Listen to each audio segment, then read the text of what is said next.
Abusive de la bande des 2 mètres, une bande théoriquement réservée aux radioamateurs. Il semble que depuis quelque temps, des chasseurs font interférence. On en parle avec le rédacteur en chef de la revue Chasse et Nature et un représentant de l'IBPT, l'Institut belge des services postaux et des télécommunications. Reportage Michel Renard, Isabelle Salès.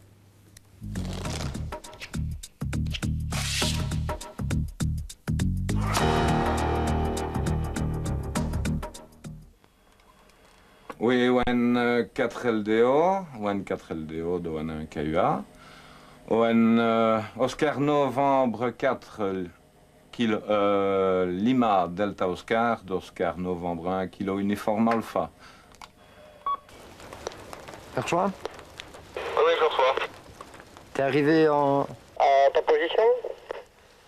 Oui, plus ou moins, plus ou moins. Mais c'est juste, hein, à la limite du squelch du relais, mais tu rentres... enfin, quelques petites coupures, mais c'est minime. Hein. Pas mal d'interférences aussi, pas à quoi c'est dû exactement. Reconnu par l'IBPT, l'Institut belge des services postaux et des télécommunications, les radioamateurs ont théoriquement une fréquence réservée.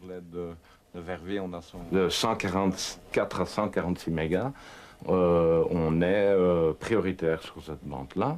Et en réalité, depuis 2-3 ans, il y a des chasseurs qui, quand c'est la période de la chasse, sont équipés de portables, parce que ce sont les portables qui, à la rigueur, sont les plus accessibles et les moins chers. Et alors, pendant la période de la chasse, ben, on s'en sert comme des talkie-walkie pour dire, voilà, on a laissé un gibier à tel endroit, ou bon, ben, le cerf est parti par là, etc. Quoi. Donc, mais sans crier garde sur quelle fréquence il s'installe. Bah, écoute, je vais m'approcher tout doucement, hein, et je te rappellerai après. Ces perturbations ont été dénoncées à plusieurs reprises auprès des services compétents de l'IBPT.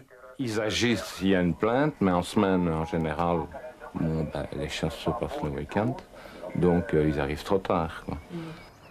De plus en plus coincés sur leur fréquence, les radioamateurs se sentent menacés. Ils sont encore quelques milliers pourtant à avoir leur propre station pour partager leur passion de la technique. Car les radioamateurs d'aujourd'hui s'inscrivent toujours dans la lignée des pionniers.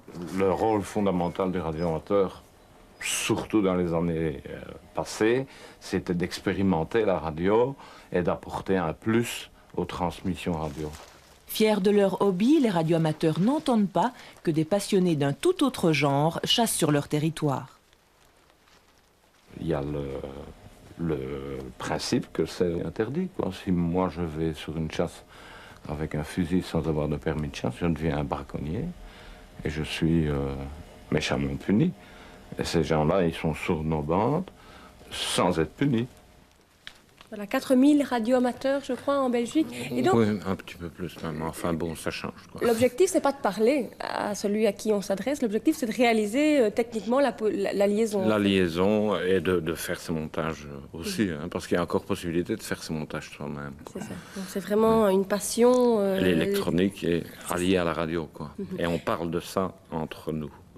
Et ça ne vous dérange pas que d'autres personnes aient d'autres hobbies, par exemple la chasse, mais ce qui vous gêne, c'est qu'ils perturbent vos prouesses techniques à vous. C'est ça, c'est-à-dire qu'on est prioritaire sur cette bande-là, que cette chose-là soit respectée, tout simplement. Monsieur Hayé, vous êtes le rédacteur en chef de la revue Chasse et Nature. Est-ce que vous aviez connaissance de ce type de problème? Non, vous saviez que ça existait? non, mais je sais que des chasseurs utilisent ce type de petits engins et nous sommes tout à fait opposés à cela parce que nous estimons que la chasse doit rester aléatoire. Donc il faut que le gibier garde ses chances. Et c'est pour ça que nous avons nos instruments qui ne sont pas du tout électroniques. C'est des trompes, il y a une petite, il y a des grandes. Montrez-nous comment ça marche. On peut souffler dedans, ça fait beaucoup de bruit. Oui, effectivement. Voilà. Suivant la taille, ça s'entend très loin. 5 coups pour le début de la chasse. Ça indique le début de la chasse, ça indique la fin, et ça peut indiquer même des péripéties en cours de chasse, suivant des codes que nous avons. Donc pour moi et pour les chasseurs que je représente, ces engins électroniques sont totalement inutiles. Et à prescrire, mais vous savez que certains le font parce que c'est beaucoup plus facile. Parce que c'est plus facile, on est à une époque où on aime bavarder, on a toujours des choses importantes à se dire alors qu'on pourrait attendre quelques instants. Donc vous regrettez qu'on utilise ce type de matériel. Monsieur Goffo, vous représentez l'IBPT, l'Institut belge des services postaux et des télécommunications. Donc on sait que pour les chasses, il y a des gardes-chasse en cas de braconnier. Est-ce qu'il y a des gardes-ondes, des gardes-fréquences? Donc bien sûr, il y a un des services de l'IBPT qui compte plus ou moins un tiers du personnel de l'IBPT, qui s'occupe de faire respecter les lois sur les radiocommunications. Donc pas seulement les radioamateurs, et ça c'est une chose que je voulais préciser, c'est que la problématique des radioamateurs représente quelques pourcents de notre travail. C'est ça, donc, parce qu'on contrôle les réseaux GSM, on contrôle à peu près tout ce qui existe dans les ondes. La CB, par exemple, parce qu'on confond la parfois CB, on et contrôle CB. les CBistes. Si quelqu'un qui a une enseigne néon perturbe la réception radio de son voisin, on fait un contrôle également. Si quelqu'un, on a un problème, je sais pas, il capte plus son GPS quelque part dans les Ardennes, on peut aller voir qu'est-ce qui se passe sur le terrain, s'il y a une Donc voilà, perturbation. ce qui se passe, c'est que les inspecteurs de l'IBPT se rendent sur le terrain et essaient de constater où est le problème, où est éventuellement l'infraction. Donc le but est toujours de régler le problème. On agit essentiellement sur plainte. À peu près tout notre travail se fait sur plainte. Un quart de notre travail sont des contrôles préventifs, c'est-à-dire tous les nouveaux utilisateurs de réseaux radio, on va contrôler la première fois pour voir qu'ils sont dans les normes. Vous, Monsieur Munot, vous nous disiez que parfois on est plus prompt à contrôler les radioamateurs qui ont la licence. C'est plus facile puisqu'il y a une liste fatalement qui est établie, donc c'est plus facile. Tandis que de trouver une perturbation qui est, allez, je vais dire, occasionnelle, c'est plus difficile, effectivement. Mais quant à répondre que le terrain du côté de Verviers ne se prêtait pas à avoir découvert le matériel illicite, ça j'en suis pas persuadé, puisque l'effet Doppler, en 3 secondes, on découvre une porteuse, maintenant avec le matériel, donc... L'effet Doppler, alors là on va rentrer dans des descriptions techniques qui vont m'échapper, je le sens. On peut trouver un émetteur. Sincèrement, nous avons eu 2 dossiers concernant Donc nous avons 3000 dossiers par an. Je travaille depuis 3 ans dans ce service. Nous avons eu 2 dossiers, 2 plaintes sur ces 3 dernières années concernant ces perturbations. La première, nous l'avons reçue il y a 3 ans, c'était une dénonciation malfaisante, donc ça ne servait à rien d'aller sur place.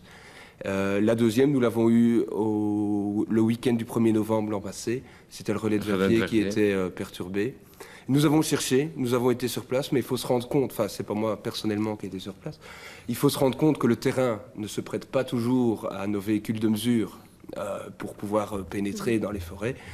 Le relief est très accidenté, donc le niveau du signal perçu à l'extérieur de la forêt n'est pas toujours très fort. Et nous n'avons pas pu prendre de direction et nous n'avons pas pu identifier ces chasseurs. Il faut y aller souvent le dimanche matin. Mais ça, on le fait. C'est à partir du moment, si on nous dit, voilà, dimanche matin, nous savons qu'il y a une chasse où il risque d'y avoir du matériel illicite, nous irons. Mais le problème, c'est d'avoir cette information. Est-ce qu'il ne peut pas y avoir à ce niveau-là une collaboration entre les représentants des chasseurs et les représentants du BPT? Je crois que moi, je ne suis pas là pour dénoncer les gens. Je suis là pour leur dire qu'il y a une éthique à respecter. Alors, vous n'allez pas faire la police, vous, au sein des... Non, ce n'est pas du tout mon job. Mais je pense que les moyens que je vous ai exposés tantôt peuvent paraître ringards aux yeux des jeunes et qu'il y en a qui souhaiteront, en fonction justement du relief parfois, d'avoir d'autres moyens. Mais à ce moment-là, moi, je rappelle une chose, c'est que la loi sur la chasse interdit des moyens propres à faciliter la prise du gibier. Quand on prend nos voisins français, l'utilisation d'une petite radio, c'est le retrait du permis de chasse sur le champ. Donc vous mettez en garde tout de même les chasseurs. Absolument. Et si quelqu'un éprouve réellement le besoin parce que les battues sont trop grandes, etc., mais qu'il demande une autorisation. Il y a des chasseurs qui ont demandé ces autorisations et qui l'ont obtenue. C'est ça. Il peut y avoir des chasseurs qui soient en même temps des radioamateurs. C'est possible. Mais ils ne peuvent pas parler, en tout cas. Ils ne peuvent pas discuter de choses et d'autres, avoir des conversations privées. Donc moi, je veux dire une chose, c'est que, parce que j'ai peur que l'émission se termine. Oui, ça se termine, il faut effectivement conclure. Ce que je comptais faire, c'était prendre contact avec les gardes-chasse pour leur demander de faire savoir à l'IBPT quand est-ce qu'il y a des chasses où il y a du matériel radio qui pourrait être illicite utilisé. Je profite de cette émission pour lancer le message.